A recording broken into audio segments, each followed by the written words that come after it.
China has asked banks to limit their bond holdings, a move that could have far-reaching consequences for bond markets, even as stock futures appear largely unfazed for now. The directive signals growing concern among policymakers about excessive concentration in bonds, distorted pricing, and rising financial stability risks.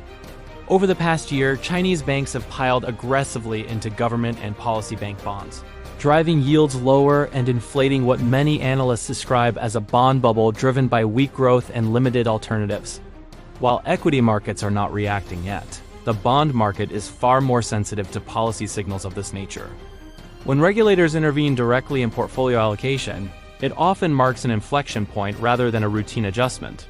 The message is subtle but important. Authorities are uncomfortable with how crowded the bond trade has become. If banks are forced to slow or reverse bond accumulation, demand dynamics change quickly.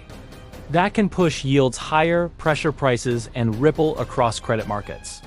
In a system where banks are the dominant marginal buyers, even modest shifts in behavior can have outsized effects. This also raises a broader concern.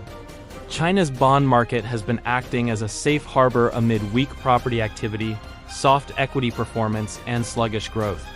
Limiting bank participation removes one of the key stabilizers in the system, potentially increasing volatility at a time when confidence is already fragile. Why stocks may be ignoring this for now? Equity markets tend to react later to credit stress. Historically, it's the bond market that moves first, with stocks following only after funding conditions tighten or financial stress becomes visible. Bottom line, this is a bond market story first, not an equity one. Stocks may be calm today, but the signal from regulators is serious. When policymakers step in to curb bond exposure, it usually means imbalances are building. The bond market is likely to take notice, and soon.